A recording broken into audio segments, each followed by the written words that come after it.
the out of sight, out of mind type areas. Just did one last week, get down in the crawl space. Nobody been in there in years, and it was loaded with mold. So I think that if I'm a seller getting ready to put a house on the market, the first thing I'm doing is getting somebody in the attic, in the crawl space, or areas of the house that do not have much activity or many visitors, and get that inspected or looked at right away.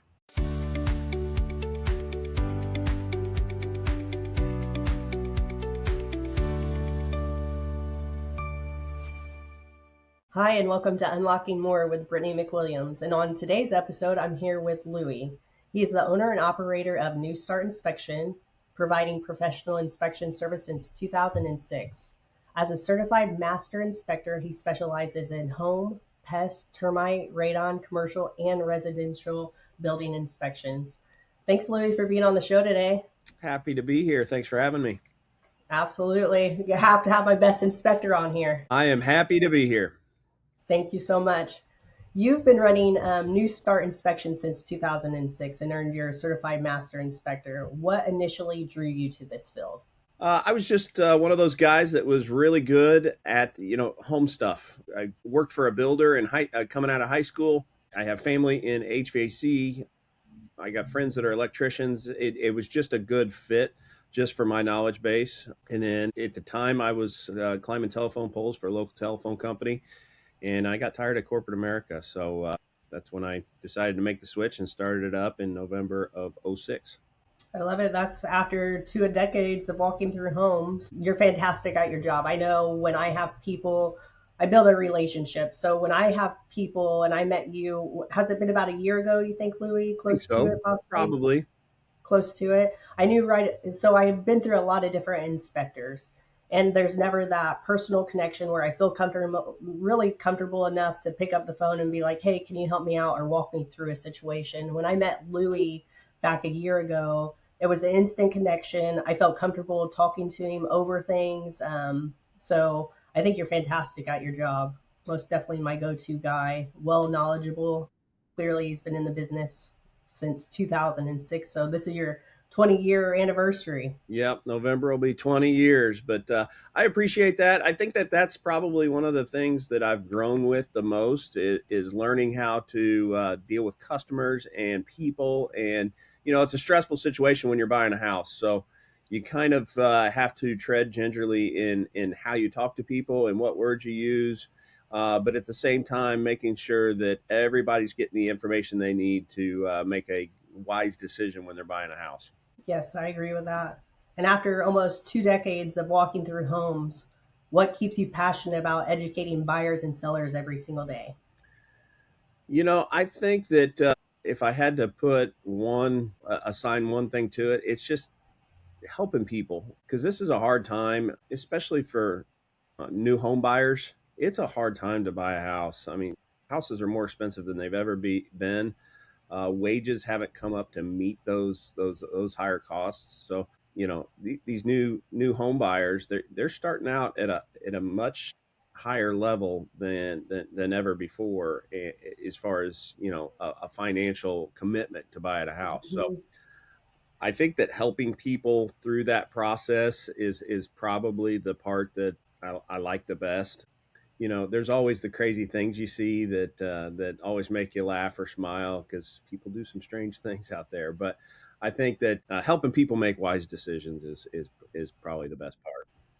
And you spoke about just a while ago about how it's so expensive for that first time home buyers. I was just looking at a statistic yesterday. I think it might have been in the 90s. Minimum wage could cover the average rent cost. And you would still have money left over for food or other living expenses. And then I saw in today's world, minimum wage, you would have to make 3 times minimum wage to be able to, even for a rental price on a home. So it is insane that people are even able to buy, first time home buyers are still able to get out there and do what they need to do. And it's even worse than that, because if you stop and think about it, I mean, we used to be able to have families that provided a very high quality of life, a middle class type life. on one spouse's income. And very rarely is that the case anymore. Usually both spouses need to go to work for sure. So, uh, It is most definitely turned into a dual income to be able to purchase a home. It's rarely that I have clients on my end when they're getting in the pre-approval process where only one is on there and they're able to get a house. And usually it's not that first time home buyers. They're needing both of their incomes and mhm, to be able to buy a house. So I love that you are well aware of the struggles of the first time home buyer. absolutely. Now, Louis, when looking at homes across the Indianapolis area, what most common regional quirks are reoccurring issues you consistently find? Water is always the biggest issue because it causes the most financial drain on fixing or repairing a house. So the very simple things of keeping your gutters clean, keeping your downspouts extended, making sure water is flowing away from the foundation is something we write up on almost every single inspection report. It's just one of those things that people don't think about, but it costs them thousands. Almost, I mean, if there's going to be foundation issues, it's almost always going to start right where a downspout's at, because you're dumping, hundreds of gallons of water into that soil around that foundation, and at some point it's going to cause an issue. So do the easy thing, get your gutters cleaned a couple of times a year, if not, every other month. Just have somebody take a look and make sure that those gutters aren't clogged up, and make sure you're pushing water out away from the house. So just super easy maintenance things that you can do could potentially save you thousands in the future. There is no doubt 100% it could save an absolute ton of money if you keep the water away from that foundation, without a doubt. And it seems like such a small thing because I know, I mean, I have your reports. It seems like such a small thing for to ask for, but in reality it's a necessity. You're saying that to keep that water away from it. I've had places where they're like, oh my god, this house isn't that old, but there's so much erosion around it, and then you see that the bottom of the downspout is completely missing, so that's the water's just draining straight to that foundation wall. Yeah, it leads to so many issues, whether you have a basement or a crawl space. I mean, just having downspouts that dump right at the foot of the foundation, it could cause your crawl space to get wet every single time it rains. It could cause your basement to leak. If you're getting water in those two locations, now you're probably dealing with some type of mold that's growing in the crawl space or the basement. And then that's not even getting into what the added hydrostatic pressure and the weight of that soil does to the actual foundation itself, as far as, foundation movement, foundation cracks. The longer it goes on, the more expensive it gets. So that's why I tell people you have to start fresh and with the easiest things, and the easiest things are moving water away from the foundation. Tip of the day: clean those gutters. Yeah, for sure. Now, you specialize in the radon termite inspections. How prevalent are those hidden threats in our local market, and why shouldn't buyers skip them? Yeah, let's start with termites. Termites are everywhere. They're just like ants. Every state, every continent, they all have termites, right? So we want to make sure that we're pushing that water, taking care of monitoring for those termites. As far as water is concerned, they also attract the termites and the ants. So there's another Mm. reason to keep the water away. But they're just very prevalent, out of sight, out of mind. They're going to be in places where you don't think to look: crawl spaces, behind walls. I was just in a garage the other day where nobody knew that they were there, but they were eating the paper on the backside of the drywall all through the garage.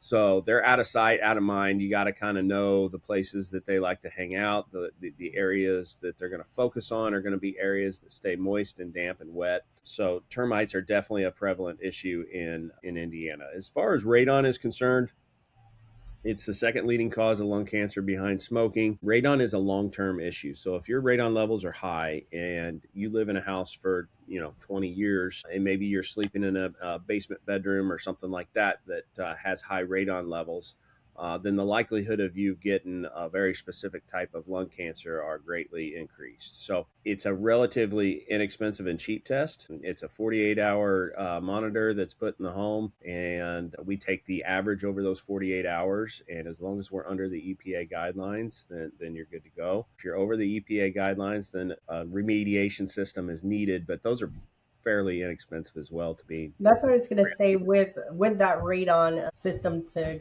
if your levels are a little higher, even for that, that is not a very pricey cost to the seller Yeah, a new furnace to, would to cost you more than install. a radon remediation system. Now, because I know I work with a lot of first time home buyers, so you get my first time home buyers, and I'm sure over your 20 years you've been in contact with a ton of first time home buyers. And inspection reports can be 50 pages plus and completely overwhelming to a first time home buyer. How do you help clients cross that information without them panicking?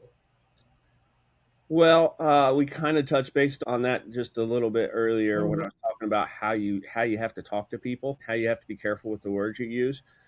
But the other thing is the inspection software I use. It's a fairly simple software, so it doesn't overwhelm clients with a bunch of words that they're not going to read or understand. Because I'm going to be honest with you, you'd be amazed at how many phone calls I get where if they just would have read the inspection report, they would have got their answer. But you know, that's just society nowadays. They'd rather ask the question, and that's perfectly fine. But my software, it's very simple. Let's put it that way. And the feedback I get with that software is typically very positive. The realtors like it because it explains things very simply, very clearly. And the buyers like it because they can just refer to the summary pages and they have all their pictures and everything within the software. And we kind of color code things for them too. So they know if it's in red, it's something they need to be concerned about. And if it's in green, it's something that's more maintenance or something that can be fixed over time. And that's what I was kind of going to go over next. Is that was one of the big key things. Also, not just your how personal you were when we met or communicative, but the how easy it is to read your report. I mean, I can take your report to any of my first time home buyers and they're able to read it. It's not a foreign language to them. I love how yours, and I was getting ready to go over this next about how you distinguish between a major deal breaking defect and just routine maintenance. And with your inspection reports, is clearly, green is a thumbs up. Let's look at the stuff in the red. Yeah. Yeah. The way the software set up is green is going to be your marginal defects. Those are going to be things that are maintenance type items, things that, if your gutters need cleaned, that's a maintenance type item. While it's very important, it's not going to be like a major defect, right? Where the red items come in as far as major defects, those are going to be items that are more safety concerned, things that are broken, things that just need to get taken care of right away. And those are typically the issues that people mostly rely on for the inspection, whether those are the items they're going to ask the sellers to take care of, or if they're going to use that particular aspect to try to get quote on what those repairs would be. So that's definitely something that we like about this software. In addition to that, they have the summary pages, and the summary pages are color coded as well, but they also, the picture goes with the defect in the summary page, so everything stays lined up and together, so you're referring, looking at the a written defect on this page and have to refer back 27 pages to find the actual picture that's associated with that defect. That is the page I go straight to. Yeah. Let me look at that summary page. Yep. And You are not the only one. I can promise you that. no, I'm sure I'm not because it's just so handy. Like I don't have to look through all the pages. You have it laid out so beautifully on a summary page where I'm like, okay. And then if I need to reference back to the page in the report where you have that, then that's right there for me.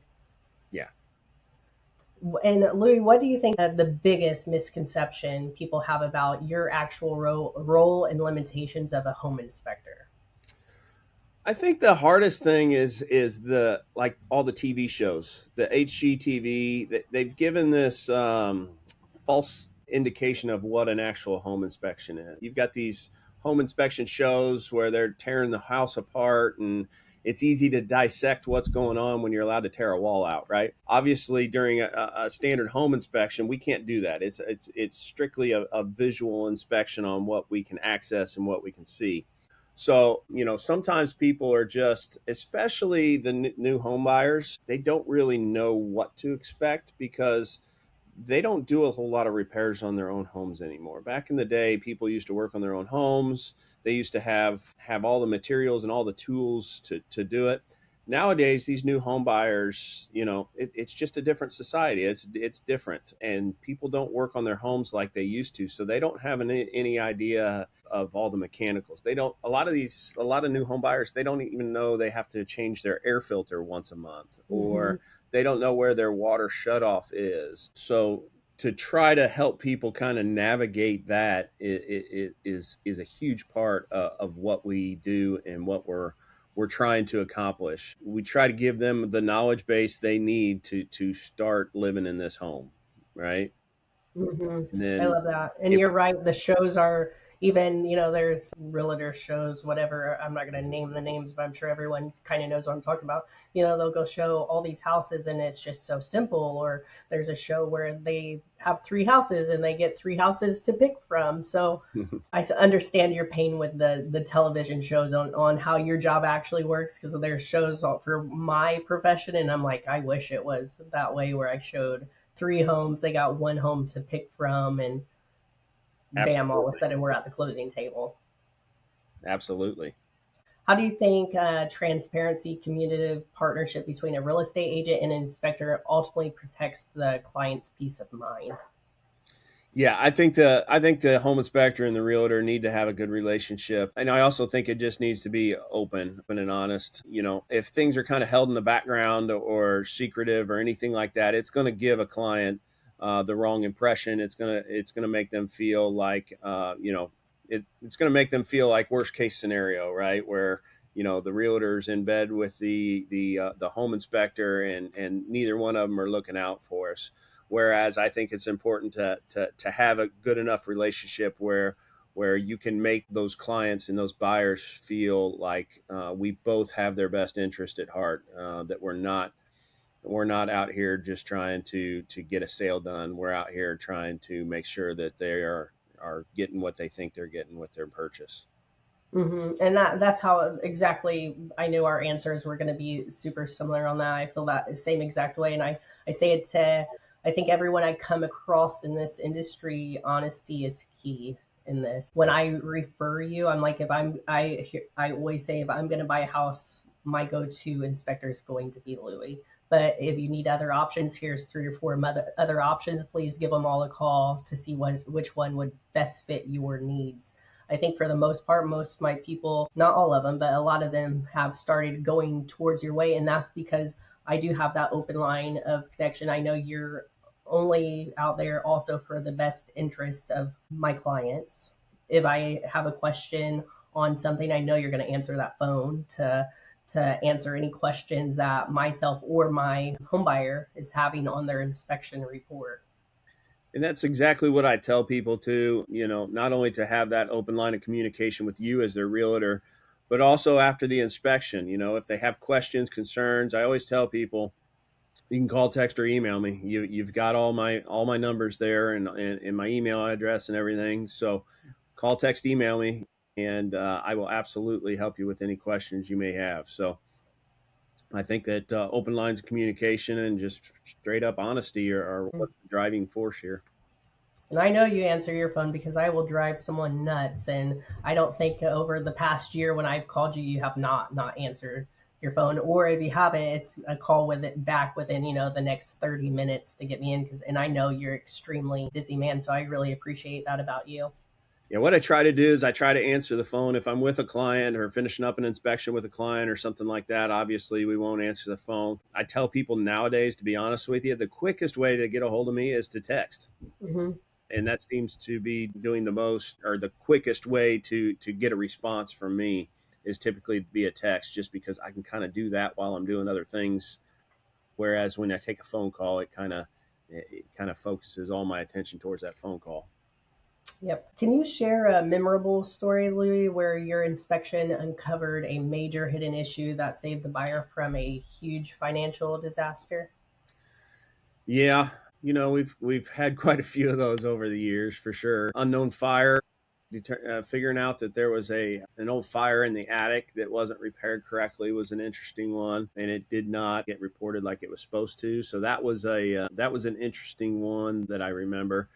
Most of them, when it comes down to that, are the out of sight, out of mind type areas. I'll get in a crawl space and there'll be mold or major water issues in the crawl space or the basement that they were unaware of. I had a house probably 6 months ago, 7 months ago, something like that, where I got down in the crawl space, and the termite damage was so bad that they had created these little stalactite mud tubes that went all the way from the ground all the way up to the floor joist, and the termites would crawl up through the tunnel to get to the floor joist, and it was a lot of damage. So those are typically the ones that get you are the out of sight, out of mind type areas where Hmm. there's a bunch of mold.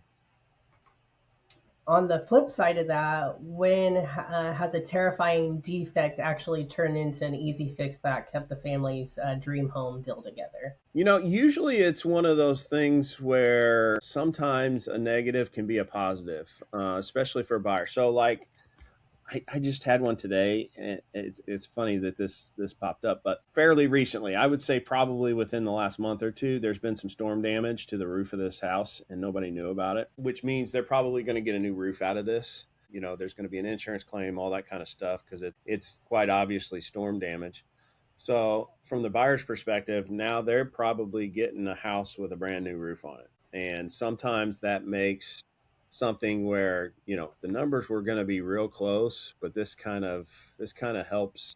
Look, I've got now the house has a brand new roof. We don't have to worry about that.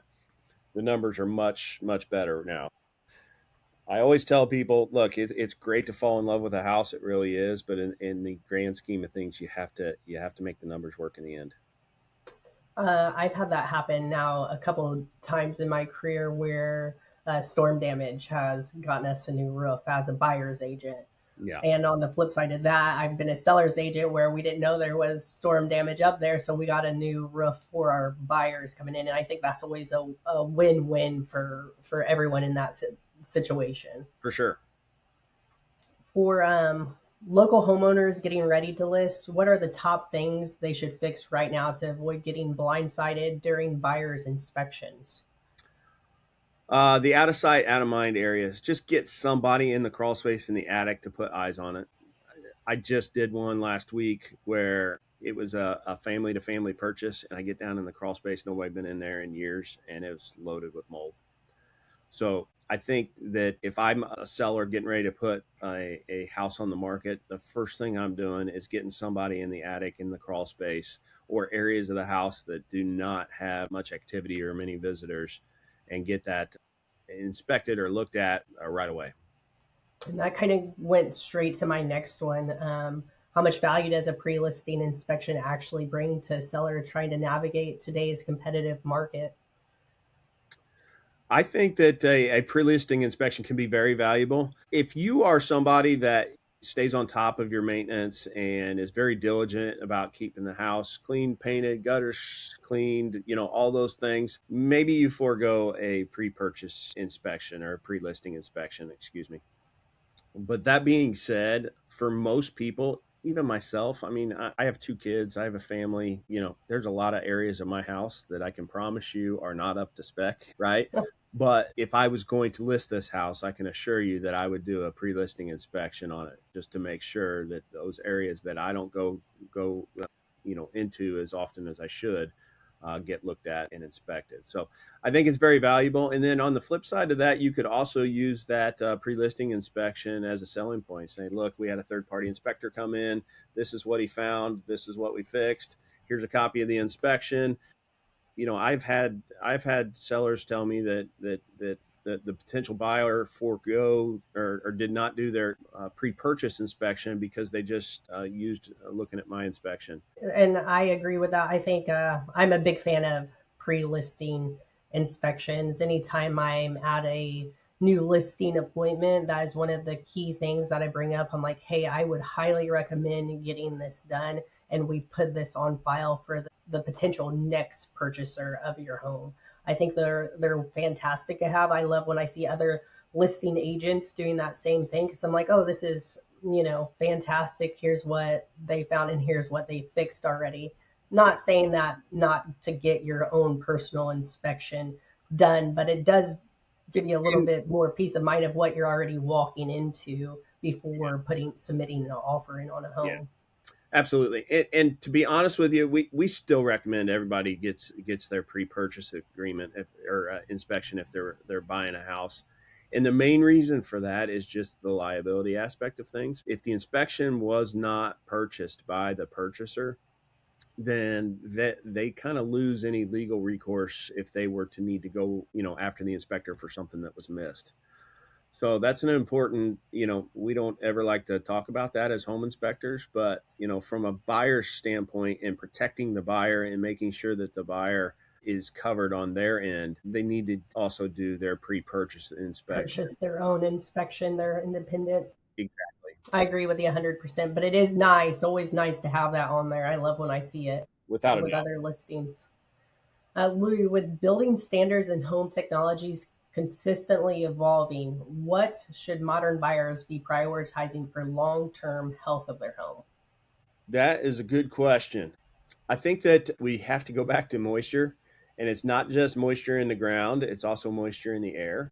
So if you have a house that's too humid, you're going to run into issues with mold, mildew, allergies. Wood in your home is going to swell, so you're going to get squeaky doors that don't shut right.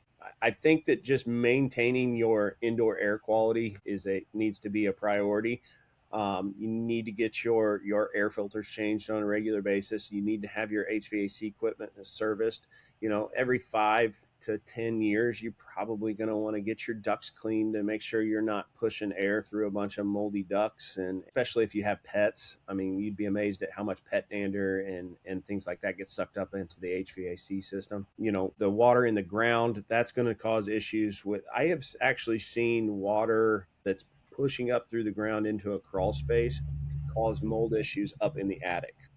So people kind of need to understand that your house is always breathing. Usually it breathes from the bottom to the top. So if you've got water issues in your crawl space, there's a chance you're going to have, if you don't have good ventilation in your attic, there's a chance you're going to open your attic and you're going to have mold in your attic, and it's going to come from the moisture that was in your crawl space.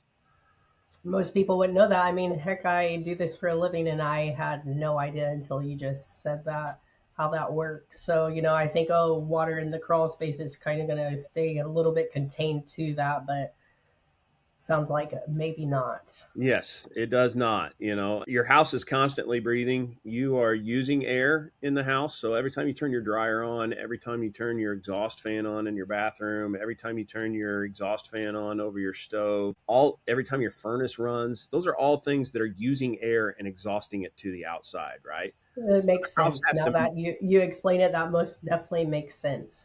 Yeah, so the house has to have makeup air coming from somewhere. So it's either going to suck that up from the crawl space or it's going to suck it up through, drafty windows and doors, but it's going to get the air somehow. Your house is not going to live as a vacuum. And it sounds like, to be honest with you, it sounds like I need to get with you, Louis, and me and you go through and do an itemized list of, hey, you guys just purchased this house, you need to do this on during this period, or every so often you should be doing this to your home to keep the routine maintenance up in your home, so it's the longevity of your home and the value, and Yeah. less repairs in the future are to come if you check these maintenance items off your list, whether it's 6 months, yearly, the 10 years, like you were saying about your ducks. So maybe we can get together one day and I can make myself an itemized list for my new buyers, or seasoned buyers, whatever it may be, just anyone purchasing a home. I had a blog post going at one time on my website, but my website's currently getting revamped and redone. So, some of the pages aren't currently active on it. But I had basically a seasonal blog post, spring, summer, fall, and winter, with lists of things to do in each before each one of those seasons starts. Well, you let me know where to get those, and I will Yep. pass that out in my buyer's guide. Absolutely, I'll get those to you. Thank you. And then, what is the single most important piece of advice you can give a first time home buyer who is terrified of the inspection phase? I would say choose an inspector you trust. Talk to them. Hmm. Try to build a relationship with them. Try to find somebody that you feel that you can trust. And this is going to kind of go against what they'll tell you on some of those TV shows and stuff like that. But you know, if you trust your realtor, lean on your realtor as well for that information, because they deal with this on a daily basis. This is their job. They're going to A bad inspector is just as bad for the buyers, or just as bad for the realtor as it is for the buyers, right? No realtor wants a deal to fall apart for anybody because either the inspector missed something or he was poor at communicating with the client or anything like that. So I think that if as long as you trust your realtor, a realtor is a great source to lean on to help you find that inspector that you trust. And I've had that happen in the past with previous ones before, like that I would use. And of course, I'm not saying any names, but where it was just a routine maintenance item, and that routine maintenance item, how that report was written looked like a major defect. I mean, I could told my person till I was blue in the face, but I'm not a licensed inspector. I don't, that's just not my job. So that's why I rely on a professional. But in my opinion, and expertise over the however long I've had my license at this point, that I knew for a fact that that was not a major defect. And the inspector, we couldn't get a hold of him to do it, to find out any more answers, or when my clients did finally get a hold of him to give him answers, it just wasn't clear on what he was saying, and that did break contract over something I knew. And I reached out to a few other people, contractors and things, to get their opinion on it. But how he had it worded and how he talked to the clients, because I always have my clients show up for inspections, he made it just sound devastating, like the house was going to cave in within the next 5 years, when I knew that was not the case. So Yep, and it happens. I think that's actually doing the training to become a home inspector, learning the information. I'm going to be honest with you, it wasn't that hard, just because of the knowledge base I had going into it. I didn't go into this, not knowing anything about homes. I knew a lot of this stuff already, so it wasn't a huge leap for me to become a home inspector. But what was something that I had to work on and learn and develop is the way to communicate, not only with realtors but also with the clients, whether it be a home buyer, a home seller, or whatever. There's different ways to communicate, and there's different ways to get your information across, and you have to be mindful of how you're doing that as a home inspector. hmm I agree with that. Louis, tell all these fantastic people watching our podcast today where they can find you and how they can stay connected with you. Absolutely. So, like I said, the website's currently under construction, but you can still access it. We are going to have a page on there where you can get everything scheduled if you want, but none of that is currently set up and working. But to get it more information, all my contact information, it's just newstartinspectioncorp.com. You can email me. Email couldn't be any easier. It's info@newstartinspectioncorp.com.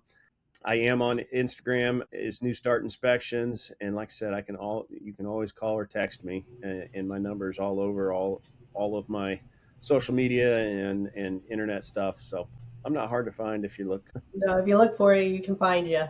Thank Yeah, you so much, Louie, and I really appreciate you taking the time out of your day to be on here with us today and give us all your knowledge you've gained over the last 20 years of being a master home inspector.